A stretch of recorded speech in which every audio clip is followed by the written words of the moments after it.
한번 따라 하실까요? 교회의 거룩함을 위한 지혜로운 선택. 교회의 거룩함을 위한 지혜로운 선택. 미국의 유명한 영성신학자 중에 리차드 포스터라고 하는 사람이 있습니다. 그 사람이 쓴 책 중에 제목이 좀 선정적이긴 하지만 돈, 섹스, 권력이라고 하는 제목의 책이 있습니다. 현대 신앙인들이 가장 유혹받기 쉬운 세 가지가 돈이요, 음란이요, 권력이라는 것입니다. 이 세 가지는 교회를 망가뜨릴 뿐만 아니라 그 교회 안에서 신앙생활하는 사람들의 신앙도 때로는 망가뜨리는 악한 마귀의 가장 유용한 도구라고 하는 것을 잊어버리면 안 됩니다. 여러분, 저것이 없이는 살 수는 없습니다. 저와 여러분의 인생에 하나님께서 저것을 선물로 주셨기 때문에 우리가 그 선물을 잘 선용하고 유용해야 합니다. 하지만 그게 선물을 지나서 우리가 거기에 매달려 있고 우리가 그것을 쫓아가고 있고 그것들이 우리를 주인 노릇하게 만들고 우리의 눈을 가려서 하나님을 바라보지 못하게 한다고 한다면 큰 문제입니다.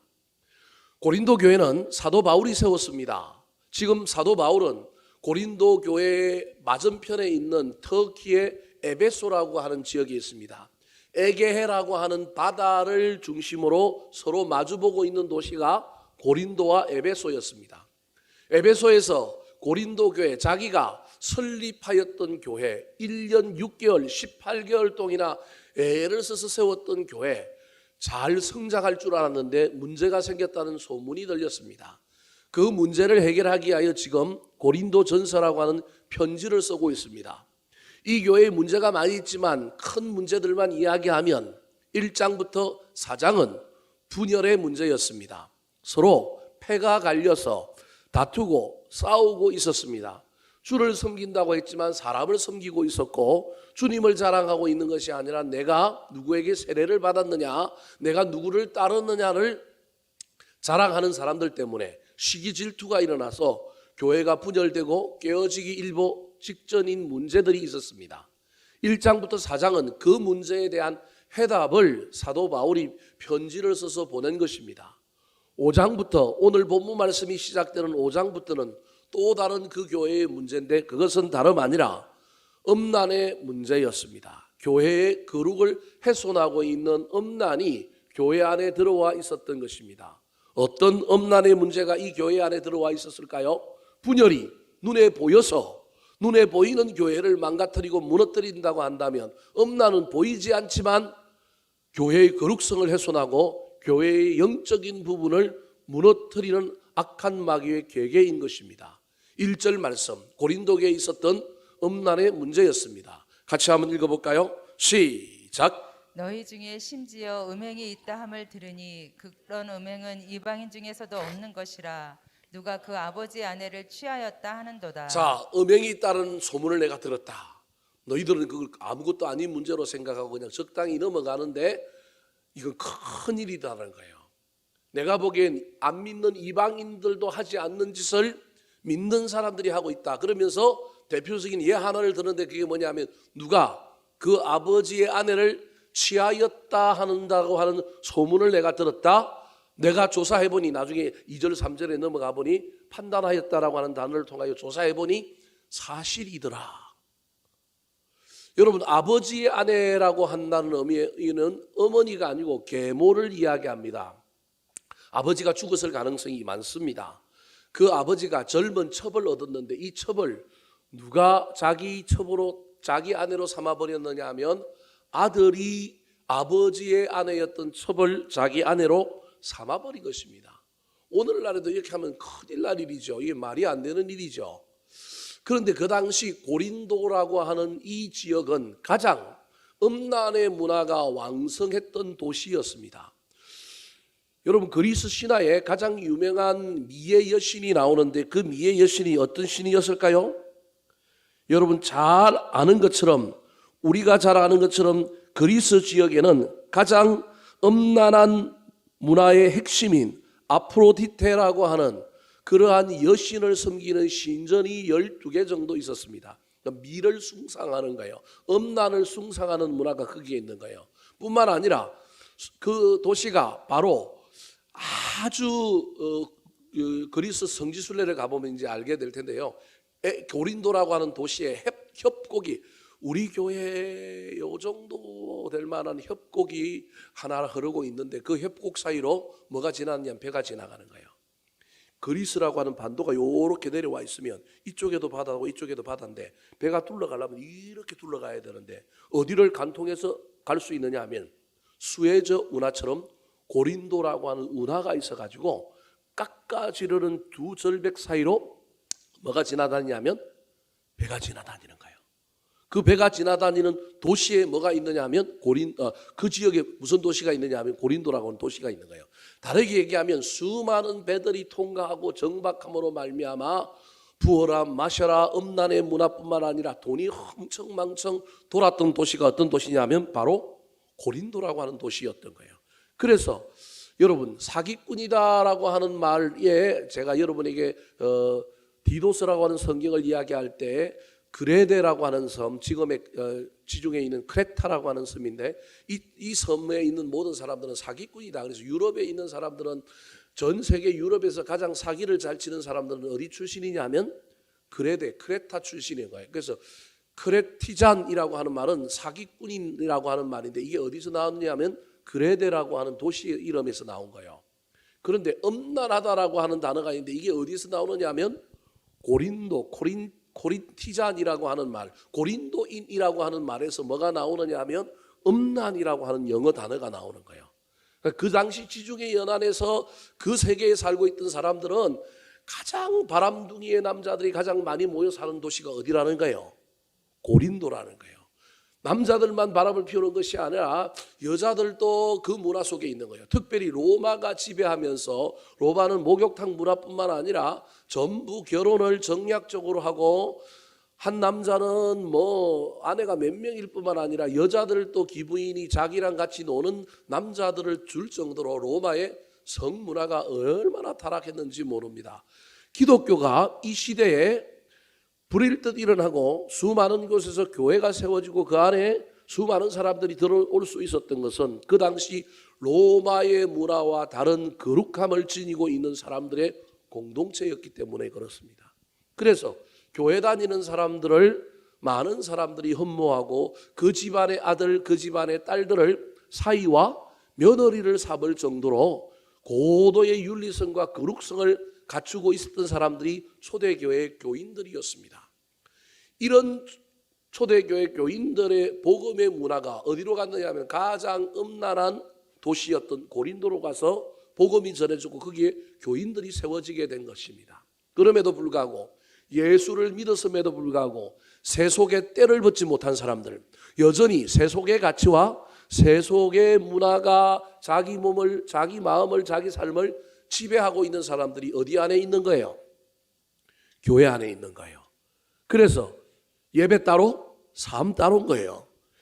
신앙 따로, 생활 따로인 거예요. 교회 와서는 거룩한 그리스도인이지만 세상에 나가면 고린도인의 문화와 고린도의 가치를 따라가는 세속인으로 살아가는 거예요. 이 사람은 뭐가 잘못됐는지 사실 모르고 신앙생활을 하는 거예요. 자기는 예수 믿는다고 얘기하지만 삶의 현장에서는 예수 믿는 사람이 아니라 어떤 사람이냐면 바로 고린도인으로 살고 있는 것입니다. 함께 신앙생활하는 사람들도 뭐 예수만 믿으면 되지 뭐 꼭 삶이 바뀌어야 되나 문화가 바뀌어야 되나 그러면서 이 음란의 문제는 보이지 않는 문제요 영적인 문제다 보니 이 문제를 크게 부각하지 않고 크게 중요하게 여기지 아니하였는데 영적인 사람 바울 사도의 귀에 이 소문이 들려오자 이 문제는 그런 문제가 아니라는 거예요. 이 문제는 반드시 처리를 해야 되고 이 문제를 해결하지 못하면 보이는 분파로 인하여 교회가 무너지는 것보다 교회의 거룩성이 훼손됨으로 말미암아 하나님이 음란은 우상숭배거든요. 그러나 하나님이 무너뜨리는 건요. 분열은 누가 무너뜨리는 거냐면 악한 마귀가 사용하여 교회를 무너뜨리려고 하는 것이지만 음란이 들어오면 이건 악한 마귀가 아니라 하나님이 싫어하셔서 멀리할 수밖에 없는 엄청난 문제가 생기는 거란 말이에요. 그래서 바울 사도가 이것을 깨닫고 난 다음에 이걸 고쳐야 되겠다. 이 음란의 문화 속에 살고 있는 이 사람들에게 예수 믿는다는 것이 무엇인지 알려줘야 되겠다. 단순히 음란의 문제를 해결하는 걸 넘어서서 가치관의 변화, 세속의 문화와 다른 그리스도인답게 사는 것이 무엇인지에 대하여 설명하려고 하는 거예요. 그래서 음란을 시작하여 제사 음식이라든지 뭐 이런 이야기들이 쭉 나오는데 이건 각각의 다른 토픽이 아니라 음란의 문제, 즉 가치관의 문제 속에서 그 사람들이 살고 있는 삶의 방식을 바꾸어 주려고 사도 바울이 편지를 쓰고 있는 것입니다. 사랑하는 성도 여러분, 위기는 잘 처리하면 기회가 됩니다. 위기가 없을 수는 없습니다. 문제가 없는 공동체는 없습니다. 문제를 어떻게 지혜롭게 잘 관리하고 잘 처리하느냐의 문제에 달려 있습니다. 그런데 그걸 처리하지 않거나 그걸 잘못 다루기 시작하면 더 큰 어려움을 당하게 되는 것입니다. 아픔이 있을 수도 있고 문제가 있을 수도 있고 진통이 있을 수도 있지만 다루어야 할 것은 다루어야 합니다. 지금 고린도 교회는 다루지 않고 그 문제를 모르기도 할 뿐만 아니라 알아도 뭐 어때 전혀 둔감한 상태로 중요하게 생각하지 않고 가는 이 문제 앞에 사도 바울이 그러면 안 된다고 이 문제를 반드시 처리하고 지혜롭게 다루라고 권면하고 있습니다. 자, 그렇다면 꼭 음란의 문제뿐만 아니라 저와 여러분의 인생 가운데 음란을 비롯한 여러 가지 인생의 문제들이 생겼을 때 이 문제를 이 위기에서 기회로 바꾸려면 어떻게 대처해야 될까요? 첫 번째입니다. 따라하시겠습니다. 통한이 여기라. 통한이 여기라. 2절 말씀 같이 한번 읽어볼까요? 2절입니다. 시작. 그리하고도 너희가 오히려 교만하여져서 어찌하여 통한이 여기지 아니하고 그 일 행한 자를 너희 중에서 쫓아내지 아니하였느냐. 자, 음란의 죄를 지은 사람이 교회 안에 있습니다. 근데 그 교회 안에 있는 사람에 대한 지금 이야기를 하고 있는 것이 아니라 그 음란의 죄가 들어있는 공동체, 특별히 그 음란의 죄를 알고 있는 사람들, 그 사람들의 태도를 지금 지적하고 있는 겁니다.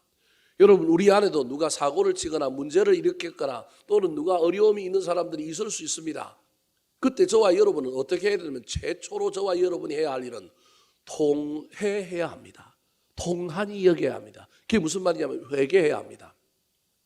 저 사람을 손 위에 올려놓고 짓고 까부르고 비난하고 비판하고 나쁜 놈이라고 이야기할 것이 아니라 제일 먼저 해야 될 일은 공동체에 깨어있는 그리스도인이라고 한다면 그 실수하고 잘못한 사람의 문제에 대하여 얘기할 것이 아니라 이 문제가 벌어진 우리 공동체를 바라보고 오신 우리 하나님의 공의의 관점에서 이건 누구의 죄냐 하면 우리의 죄요, 우리 공동체의 문제고 이건 공동체가 상처가 났다. 우리는 다 같은 몸이다. 나만 잘 되면 되고 남은 못 돼도 된다는 얘기가 아니라 누구 한 사람의 문제는 다 우리 공동체의 문제예요. 우리는 몸으로 묶여있기 때문에 이 영적인 영향력 안에 있다라는 겁니다. 그래서 우리가 제일 먼저 해야 될 일은 이런 일들이 일어난 것에 대한 회개, 통회, 통한이 있어야 한다라는 겁니다. 지금 이게 없는 거예요. 몰라서 못하는 사람도 있을 뿐만 아니라 알아도 뭐 어때 무감각한 거예요. 사람이 살다 보면 그럴 수도 있죠. 예, 그럴 수도 있습니다. 사람 앞에는 그럴 수 있다고 용납하셔도 좋습니다. 그런데 하나님 앞에서는 그러면 안 됩니다. 주여, 이것이 우리 공동체를 망가뜨릴 겁니다. 주여, 용서하여 주시옵소서. 우리 공동체를 깨끗게 하여 주시옵소서. 우리가 바로 서 있게 하여 주시옵소서. 주여, 이거 나의 죄입니다. 주님께서 얼마나 싫어하실지 교회의 거룩성이 훼손되고 교회의 체면이 망가뜨려지고 교회 안에 하나님 영적인 기운 성령님의 역사가 사라질 위기에 있는데 그러면 안 됩니다. 주여, 용서하여 주시옵소서. 이게 통한이 여기는 자세입니다. 지금 고린도 교회는 이게 없는 거예요. 도리어 뭐만 있느냐 하면 나중에 살펴보겠지만 두 양극단이 존재하는 거예요. 한쪽에서는 씹어 돌리는 거예요. 여러분, 저와 여러분이 50보 100보기 때문에 누구나 다 그 실수를 할 수 있다니까요. 사람은 포용해 주고 사람은 용서해 줘야 되지만 어찌되었든 벌어진 일 앞에 저와 여러분이 사람 용서한다고 공동체의 문제가 해결되는 것이 아니라 하나님 용서해 주셔서 우리 교회 안에 영적인 좋은 기운들만 있게 해 주십시오. 악한 것은 사라지게 해 주십시오. 성령의 불로 태워 주십시오. 저와 여러분이 해야 할 일이 바로 이 통회하는 것, 통한이 여기는 것이 있어야 하는 거예요.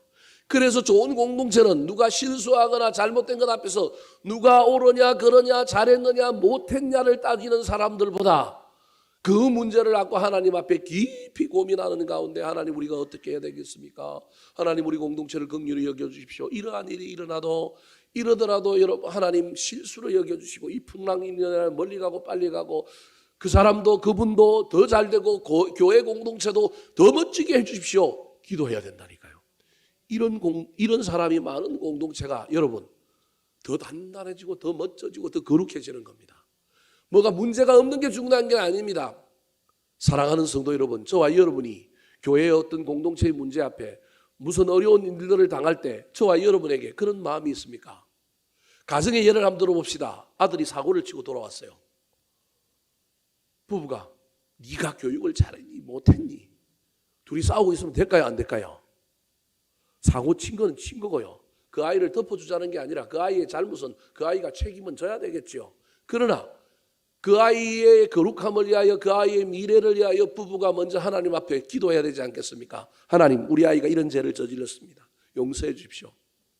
거룩하게 만들어 주시고 깨끗하게 만들어 주시고 다음에는 똑같은 실수 범하지 않도록 주님께서 붙잡아 주시옵소서. 이번 일을 통하여 큰 깨달음이 있게 해주시고 인생에 아주 중요한 터닝 포인트가 되게 해주십시오. 여러분 이래야 되지 않겠습니까? 가정의 문제는 이해가 되는데 교회에만 들어오면 이 문제가 이해가 안 되는 거예요. 사람들이 신기한 거예요. 왜 남의 아픔과 남의 슬픔과 남의 실수를 우리가 서로 붙들고 막 그걸 가지고 막 깨방정을 뜨고 막 그래야 될까요? 차라리 가서 정면으로 대놓고 너 잘못했다, 너 회개해라 이 말이라도 하면 좋겠는데 그 말을 못하면서 뒤에서 뭐 하고 있어요? 비난하고 비판하고. 아니요, 비난하고 비판할 게 아니라 제일 먼저 해야 될 일은 저와 여러분이 하나님 앞에 나가서 뭐 하는 거라고요? 회개하는 겁니다. 하나님, 우리 공동체가 오염되었습니다. 우리 안에 하나님 어려운 일이 생겼습니다. 주님 용서하여 주시고 새롭게 하여 주시고 거듭나게 하여 주시고 회복되게 해 주십시오라고 통회하는 것이 먼저여야 한다는 사실을 잘 기억하여 가정에서도 여러분 나라의 문제 앞에서도 교회의 문제 앞에서도 우리 그리스도인들이 제일 먼저 해야 할 일은 나하고 상관없다고 말하지 말고 저와 여러분은 한 공동체의 한 몸으로 세움받은 지체들이기 때문에 우리는 통한이 여기고 통회하는 회개하는 일이 먼저 있어야 한다는 사실을 깨닫고 그 일을 실천함으로 우리 주님께 지혜를 구하고 우리 주님께 내 마음의 변화를 구하고 우리 주님께서 은혜를 베풀어 주시기를 구하는 자들이 되기를 예수님의 이름으로 축원합니다. 두 번째, 여러분 문제가 생기고 어려운 일이 생길 때 저와 여러분이 해야 할 지혜로운 선택은 무엇일까요? 따라 하시겠습니다. 판단하라. 판단하라. 자, 3절 말씀 같이 한번 읽어볼까요? 3절 시작. 내가 실로 몸으로는 떠나 있으나 영으로는 함께 있어서 거기 있는 것 같이 이런 일 행한 자를 이미 판단하였노라. 자, 저기 가장 중요한 단어가 판단하였노라라는 거예요.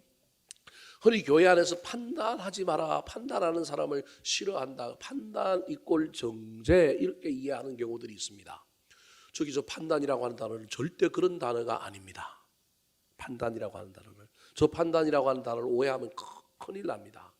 지금 사도 바울이 뭐라고 하냐면 내가 몸으로는 떠나 있어 에게의 반대편에 예배소라고 하는 도시에 있지만 영으로는 너희와 함께 있어 거기 있는 것 같이 이런 일을 행한 자를 이미 뭐 하였노라? 판단하였노라라고 합니다. 이 말은 무슨 말이냐면 좀 어려운 이야기로 하면 영분별을 하였다라고 하는 말입니다.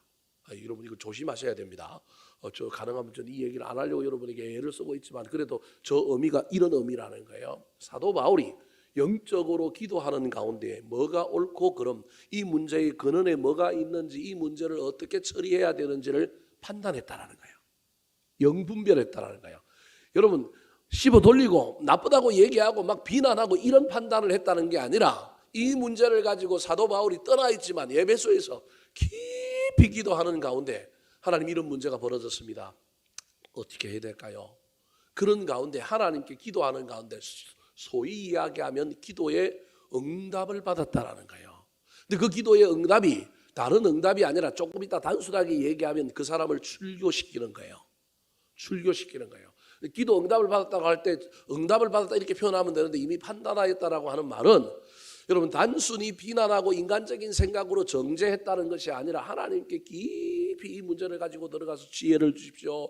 이걸 어떻게 처리해야 될까요? 정말로 무슨 문제가 생겼을까요? 왜 저랬을까요? 저 사람이 저렇게 한 게 사실입니까? 하나님께 기도하는 가운데 또 뭐 했느냐 하면 소위 말하는 조사를 한 겁니다. 멀리 떨어져 있지만 객관적인 사람들을 통하여 진짜 이런 일이 일어났느냐, 왜 일어났느냐, 겉으로 드러난 건 이 사람이 이러지만 이게 실수냐, 아니면 의도성이 있느냐, 아니면 이게 악한 마귀가 우리를 공격하여 저 사람을 그냥 뒤에서 연약한 사람을 들어서 쓰고 있는 거냐, 어떻게 해야 되느냐, 이런 종합적이고 총체적인 어떤 일을 했다라는 거예요. 이 말은 무슨 말이냐 하면 교회의 거룩성 때문에 이런 어려운 문제에 봉착한 이 공동체가 그 사람을 종합적으로 공적으로 반드시 뭐 해야 되느냐 하면 처리를 해야 된다라는 겁니다.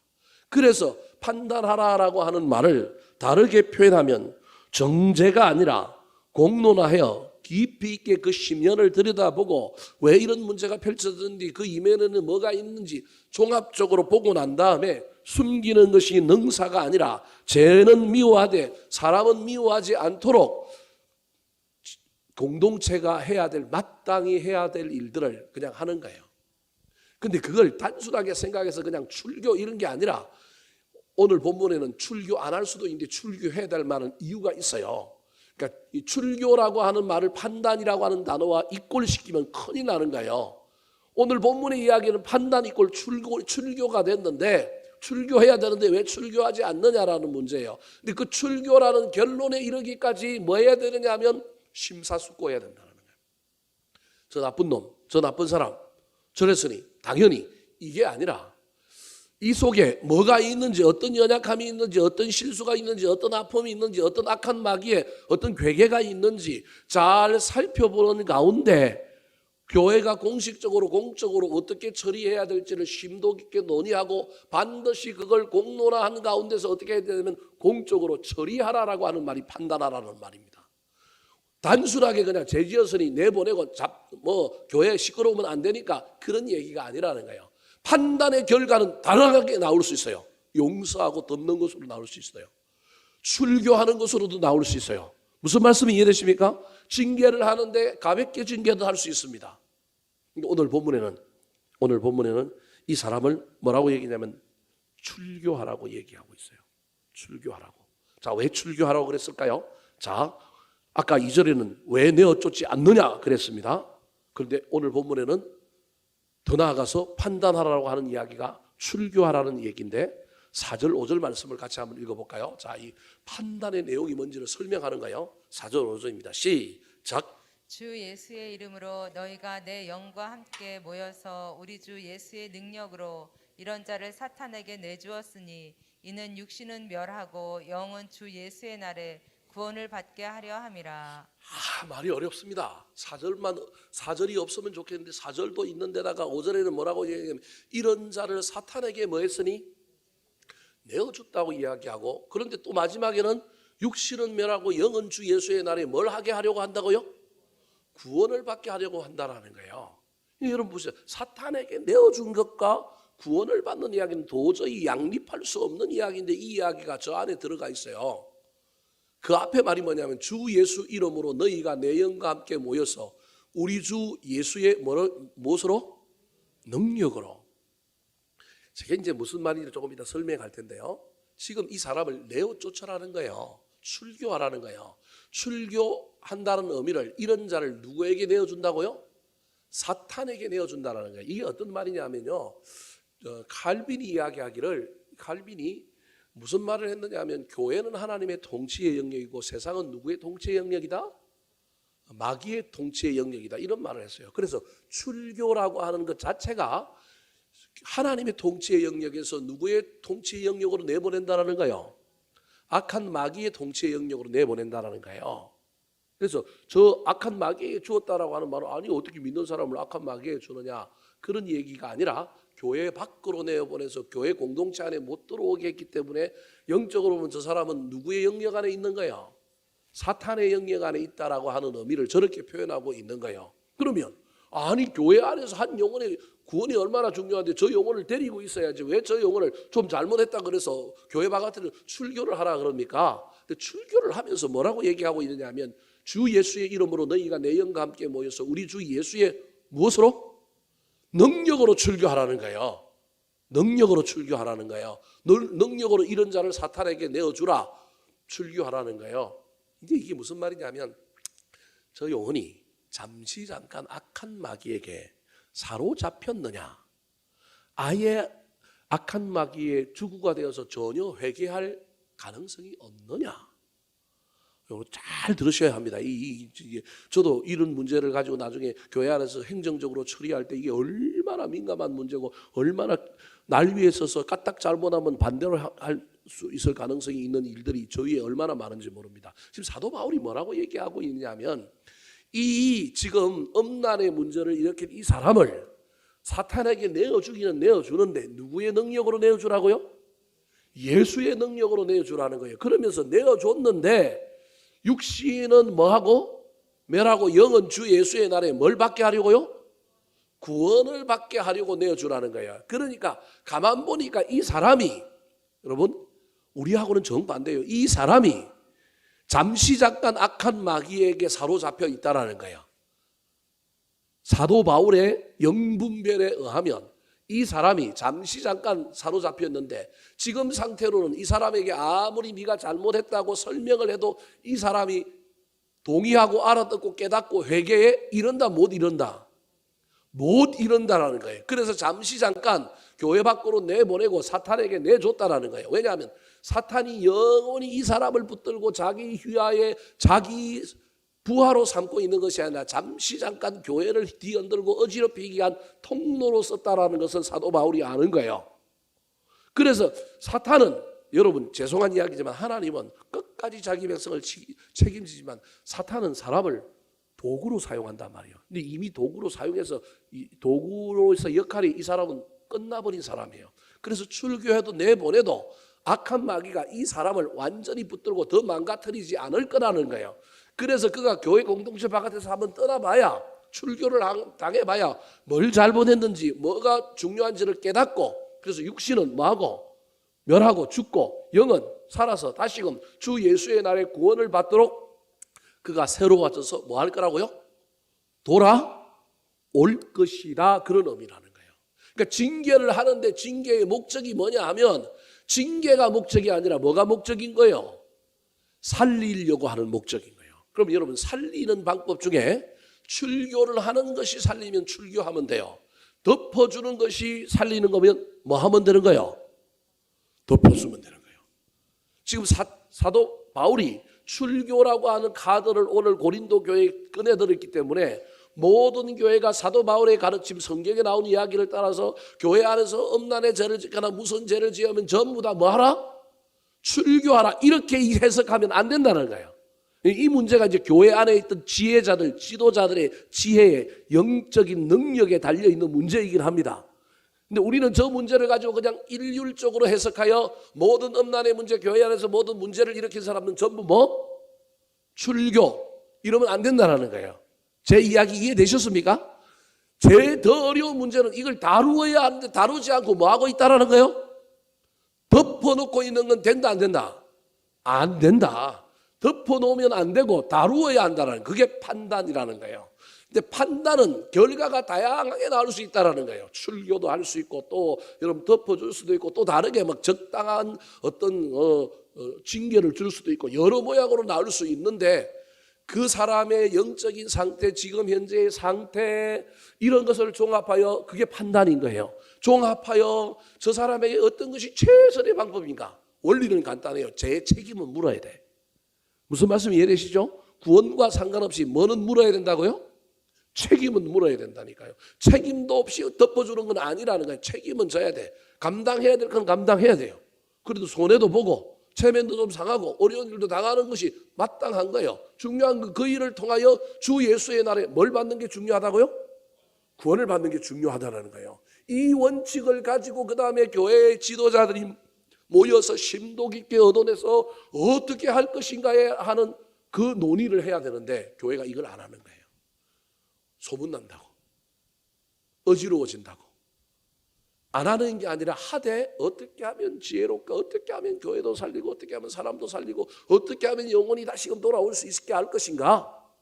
돌아오게 하려고 지금 소위 말하는 최강수를 쓰는 거예요. 13절 말씀 같이 한번 읽어볼까요? 13절 시작. 밖에 있는 사람들은 하나님이 심판하시려니와 이 악한 사람은 너희 중에서 내쫓으라. 뭐하라고요?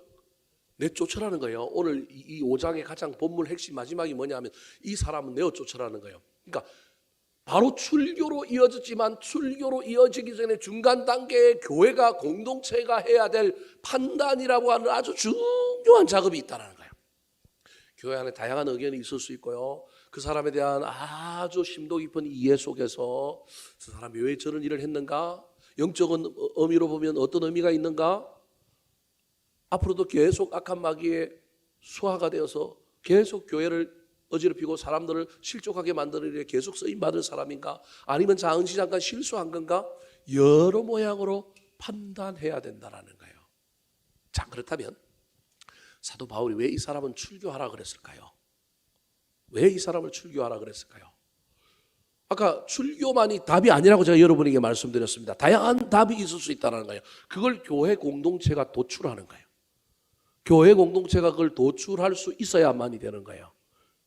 그런데 사도 바울은 지금 교회 공동체한테 이걸 덮어놓고 있었던 이 사람들에게 덮어놓음으로 말미암아 세 번째도 이야기하겠지만 이건 지금 반드시 일벌백계로 사람들에게 보여주는 출교를 해야 한다는 거예요. 이유가 있어요. 왜 그럴까요? 자, 2절하고 6절을 한번 볼까요? 2절하고 6절.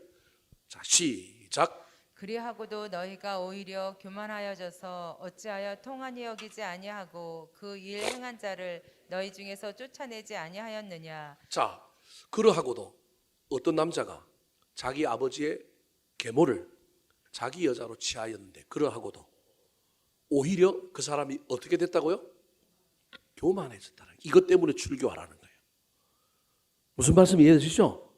자, 그럼 이 사람은 생각해 봐야 돼요. 이 사람은 교회 안에 일반 신도일까요? 그래도 영향력이 있는 지도자층에 속하는 사람일까요? 어떻게 여러분 그렇게 잘 아셔요? 제가 한 말에 이미 뭐가 드러나 버렸어요. 여러분, 이 사람이 죄를 지었는데도 불구하고 좋은 의미로 이야기하면 자기가 무슨 죄를 지었는지 모르는 사람인 거예요.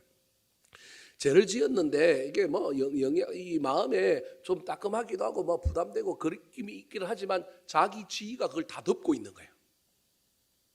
다 덮고 있는 거예요. 그리고 도리어 아버지의 계모를 자기 여자로 취한 것을 6절에는 뭐하고 있다고 이야기해요? 자랑하는 거예요. 자, 6절 한번 읽어볼까요? 시작. 6절입니다. 시작. 너희가 자랑하는 것이 옳지 아니하도다. 적은 누룩이 온 덩어리에 퍼지는 것을 알지 못하느냐. 자랑하는 거예요. 그래서 출교하라는 말은 교회의 지도자였기 때문에 이 사람을 통하여 다른 사람들은 절대 이런 경지에 이르지 않도록, 이런 상황에 이르지 않도록 일벌백계의 교훈으로 반면교사로 삼기 위하여 사도 바울은 이 사람은 지금 뭐 해야 된다는 거예요? 출교해야 된다는 거예요. 사도 바울이 일찍 알았으면, 사도 바울이 고린도 교회 안에 있었으면, 이 문제를 다뤘으면 출교로 안 갔을 가능성도 있는 거예요. 무슨 말씀이 이해되시죠? 왜냐하면 영혼 구원하는 것이 더 우선이니 일찍 개입해서 이 문제를 보고 이 사람을 지도하고 너 잘못했는데 너 잘못한 거 아니? 너 이거 해결해야 되는데 어떡할래? 제가 옛날에 있던 교회에도 이런 일이 있어요. 장로 하나가 같은 아파트에서 다른 그 사람 바람이 났어요. 소문이 난 거예요. 부목사 3명하고 다른 장로님 2명하고 담임 목사하고 5명이 딱 모이고 그 장로님을 불렀어요. 불러서 물은 거예요. 사실이냐? 사실이 아니라고 얘기하면 객관적인 증거들을 다 이제 모아갖고 있는 상태에서 사실이 아니라고 얘기하면 이 사람은 그냥 출교시키려고 준비를 하고 있는 거예요. 근데 이 장로님이 사실이라고 인정을 하는 거예요. 사실이라고 인정을 하는 거예요. 그러면서 왜 그렇게 했느냐고 물었을 때 자기 인생의 공고한 문제 뭐 여러 가지 이유는 안 되지만 정당성은 없지만 그래도 그 이야기를 하는 거예요. 그 부인 권사님이 우울증이 걸려가지고 거의 가정에 도움이 안 되고 이 병고안을 하다가 이 장모님이 사실은 지쳐버렸는데 그 지쳐버린 자기 아내를 도우려고 권사님 한 분이 그 집을 들락거리다가 문제가 벌어진 거예요. 여러분 남의 집 함부로 들락거리면 큰일 나는 거예요. 그러다가 문제가 생긴 거예요. 인간적으로는 이해가 되죠. 그럼에도 불구하고 큰 문제를 지은 거잖아요. 큰 문제를 지은 거잖아요. 그런데 순순히 인정하잖아요. 그래서 그러면 잠시 잠깐 기다리라. 5명이 모여서 이야기를 다 듣고 난 다음에 어떻게 하는 게 좋을까? 내 보내는 게 좋을까? 어떻게 해야 될까? 정말로 많은 고민을 했어요. 그 중에 부목사 한 명이 그 장로님 딸이 청년이었는데 혹시 이 딸이 아느냐? 아버지한테 장로님한테 물었더니 다시 그 장로님 옆에 있던 방에 가서 물었더니 그 장로님이 딸은 모를 것 같다라는 거예요. 근데 청년부 목사 담당 목사한테 전화를 해서 물었더니 청년부 목사의 얘기는 딸이 아버지의 그 엄청난 그 문제를 알고 최근에 너무 고민하고 너무 힘들어한다라고 하는 이야기를 이제 또 수석 부목사한테 또 얘기가 전화로 또 들려오는 거예요. 그러면 아버지는 자기 딸이 자기의 그 죄악을 모른다고 생각하고 있는데 딸은 이미 뭐 하는 거예요? 알고 있는 거예요. 가족의 문제고 다루는 게 어려운 문제이긴 하지만 부인은 뭐 지금 우울증이 걸려서 정상적으로 의사소통을 하기는 쉽지 않은 문제고 그 부인은 지금 전혀 이 사실을 모르고 그래서 그 딸을 그러면 우리가 만나서 이 얘기를 해보자. 그래서 딸을 오라 그래가지고 아느냐 물으니까 안 돼요. 우리가 지금 아버지를 장로님을 불러가지고 이 문제가 교회 안에 공론화되어서 이거 지금 어떻게 처리해야 될 것인지를 고민하고 있는데 너 의견은 어떠냐? 그래서 딸의 의견을 들었습니다. 딸의 의견을 들었더니 딸이 하는 말이 배신감도 느끼고 너무너무 그러지만 한편으로는 우리 아버지의 마음은 이해되는데 그래도 이 교회를 몇 년 동안 섬기면서 있는데 교회를 떠나게 하는 건 자기는 원치 않는데 목사님들이 결정하는 대로 따르겠다. 그러니 결정을 해달라는 거예요. 우리가 뭘 결정하든지 좋겠다. 그럼 너 의견은 뭐냐? 그래요. 자기 의견은 그래도 아버지는 교회에 뭐 했으면 좋겠다는 거예요. 남아있게 해줬으면 좋겠다는 거예요.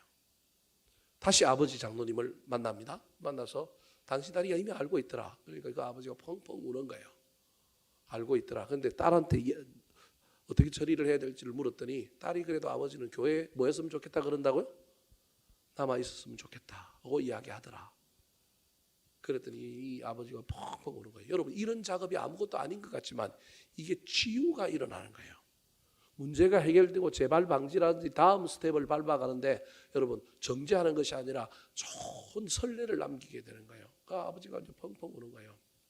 그럼 딸의 이야기를 우리가 수용하려면 당신이 약속을 좀 해야 되는데 그 약속을 앞으로도 지킬 수 있게끔 할 수 있겠느냐. 그래서 몇 가지 제안을 하고 몇 가지 지키겠다고 약속하고 뭐 이런 일들을 통하여 또 본인이 뭐 꼭 각서까지는 아니더라도 하나님께서는 결단서 뭐 이런 거를 하나를 적자.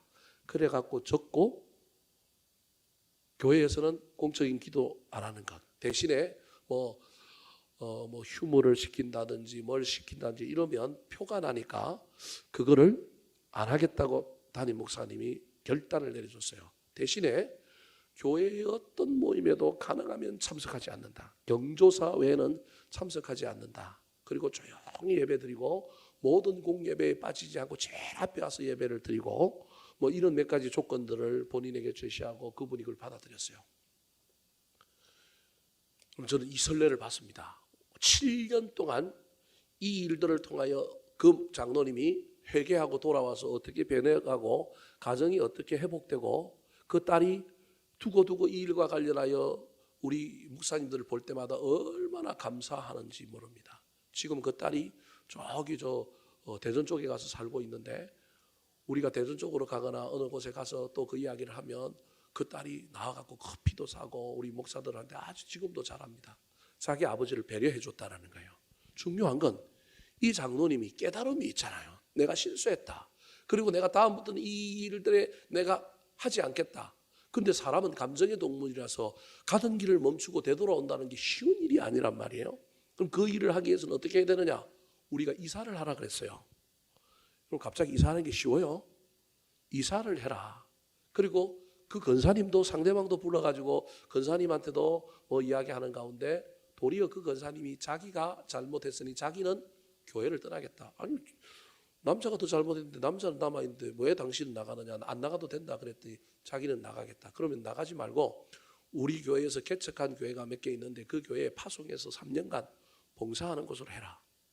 그리고 절대 만나지도 않고 절대 건너가지도 않고, 예를 들면 장례식장에 가는데 버스를 같이 탔다. 그러면 둘 중에 누구 하나는 뭐 해라? 내려라. 여러분 이런 것까지 얘기했다니까요. 내려라. 둘 중에 하나를 내려라. 그래서 어떤 구설수에도 오르지 않도록 예를 들어라. 장례식장에 조문을 갔는데 같은 시간대에 갔다? 그러면 한 사람은 그 예배가 끝나고 난 다음에 개인적으로 와라. 뭐 이런 식의까지 이야기들을 통하여 조정을 해서 양 가정이 큰 어려움 없이 회복되는 아름다운 이야기들을 경험했던 적이 있습니다. 여러분 참 어렵습니다.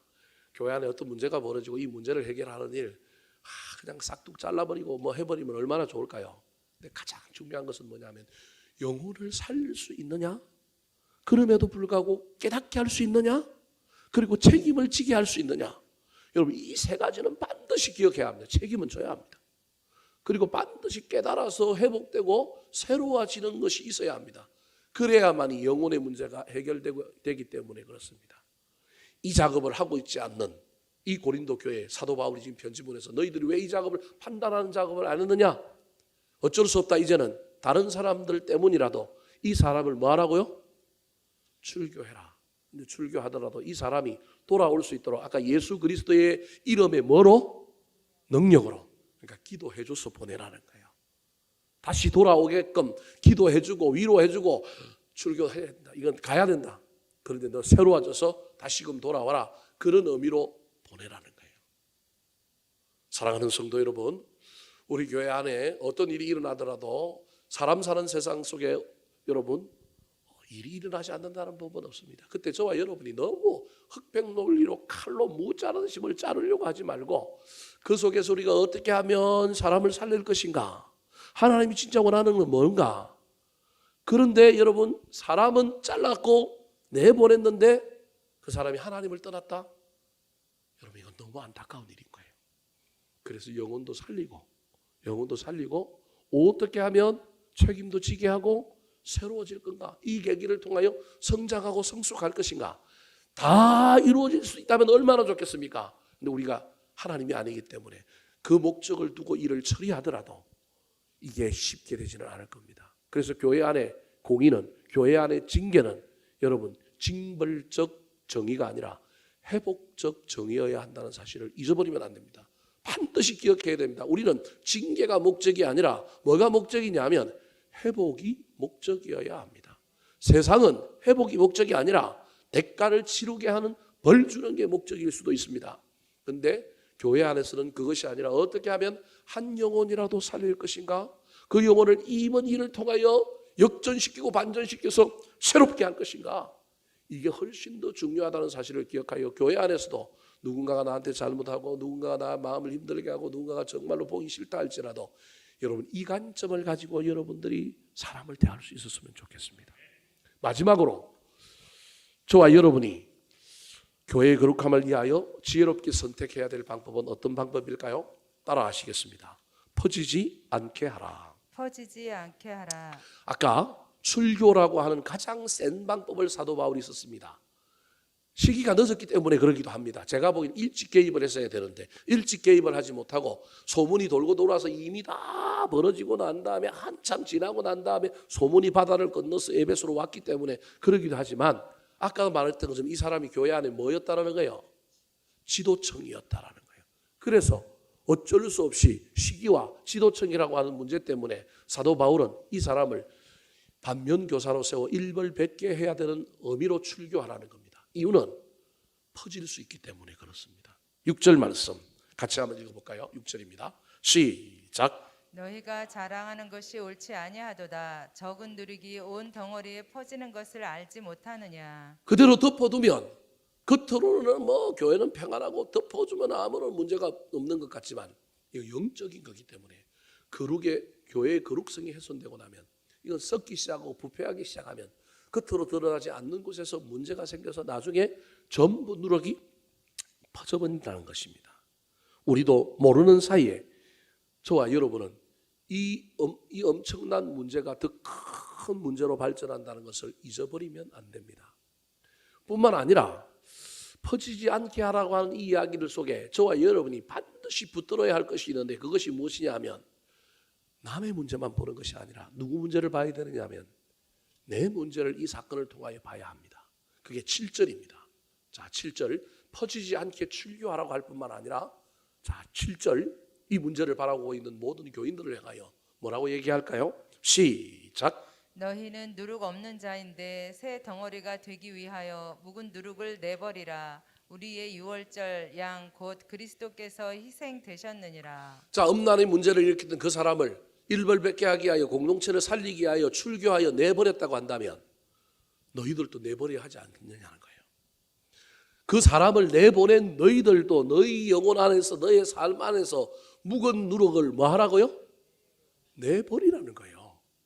그 사람만 내보내는 게 아니라 우리도 내보내야 한다는 거예요. 근데 우리는 우리의 육신과 우리의 소속을 내보낼 수 없으니 우리의 영혼을 점검하여 나한테도 묵은 누룩이 없는지, 꼭 음란의 문제가 아니라도 저 사람의 이야기를 통하여 나한테 영적으로 문제는 없는지, 원래 누룩이 없는 자, 구원받은 자, 죄가 없는 자인데 우리가 새 덩어리, 새 공동체가 되기 위하여는 내 안에 있는 묵은 누룩을 이번 이 사람의 사건을 통하여 나도 뭐 하라고요? 내어버리라는 거예요. 이 작업을 해야 된다는 거예요. 그래야만이 뭐 하지 않는다고요? 퍼지지 않는 거예요. 그 사람의 죄악만 퍼지지 않는 게 문제가 아니라 내가 새로운 것을 퍼뜨리는 또 다른 존재가 될 수 있음을 알고 미리 나는 뭐 하는 거예요? 미리 버리는 거예요. 여러분, 암은 반드시 제거해서 덩어리를 없애야 되잖아요. 물론 수술하여 제거하지 않아도 자연적인 어떤 우리 몸의 어떤 면역과 우리 몸의 건강함으로 그걸 자연적으로 없애는 경우도 있지만, 일반적으로는 여러분, 암세포, 암덩어리를 어떻게 해야 돼요? 잘라서 버려야 되잖아요. 저와 여러분에게 묵은 누룩이 있는지 없는지 살펴보아야 합니다. 8절 말씀 같이 한번 읽어볼까요? 8절입니다. 시작. 이러므로 우리가 명절을 지키되 묵은 누룩으로도 말고 악하고 악의에 찬 누룩으로도 말고 누룩이 없이 오직 순전함과 진실함의 떡으로 하자. 이 음란의 문제가 있었던 이 사람의 이야기를 통하여 나도 나를 점검하고 내 내면을 점검하고 내 신앙을 점검하여 나한테 묵은 누룩은 없는지, 몰랐는데 붙어 있었던 묵은 누룩이 저 냉장고 안에 반찬이 썩어가고 있는 것처럼 있었단 말이에요. 그걸 뭐 하자고요? 내버려야 된다는 거예요. 그래야 뭐가 사느냐 하면 예배가 산다는 거예요. 명절은 유월절을 이야기하는 거예요. 유월절에는 무교병이라고 누룩이 없는 떡을 먹는단 말이에요. 그런데 그 무교병, 누룩 없는 떡이 누구냐면 내가 떡이라는 거예요. 오늘날에는 누가 떡이냐면 저와 여러분이 떡이라는 거예요. 그래서 여러분, 묵은 누룩으로도 말고 악하고 악의에 찬 누룩도 말고 누룩이 없이 오직 순전함과 진실함의 떡으로 무엇을 지키자? 명절을 지키자. 그럼 저와 여러분이 어떤 떡이 된다는 거예요? 순전함과 진실함의 떡이 하나님께 바쳐진 떡이 된 거예요. 그래서 우리 안에, 내 안에, 내가 지금 떡인데 내 안에 누룩이 있으면 안 되는 거예요. 문제가 있으면 안 되는 거예요. 어찌 우리가 문제가 없을 수 있겠습니까? 그런데 이런 일들을 통하여 또 뭐가 덕지덕지 붙어 있으면 또 떼내고 또 버리는 이런 일들을 통하여 우리가 하나님께 나아가 예배가 더 거룩해지고 예배가 더 아름다워지고 예배의 능력 받음으로 말미암아 이 떡의 부패를 방지하며 나아갈 수 있게 되는 것입니다. 말씀을 마치려고 합니다. 사랑하는 성도 여러분, 교회나 가정이나 어떤 공동체든지 문제가 없을 수는 없습니다. 안에서 내부적인 문제로 무너지기도 하고 외부의 공격으로도 무너지기도 합니다. 그때 여러분, 불구경하듯이 저와 여러분이 공동체의 문제를 불구경하고 박수치고 속 시원하다, 잘됐다, 남을 입방하에 올려서 저와 여러분이 비난하고 비판할 것이 아니라 통회하고 회개했으면 좋겠습니다. 이 일이 우리에게도 영향을 미친다는 사실을 기억했으면 좋겠습니다. 문제를 처리할 때 지혜롭게 잘 판단했으면 좋겠습니다. 핵심은 영혼을 살리는 것입니다. 이 일을 통하여 그 사람이 더욱더 성장하고 성숙되고 반전되는 것입니다. 책임져야 될 건 져야 합니다. 그런데 그것을 거부하면 여러분 정말로 판단해서 내보내야 합니다.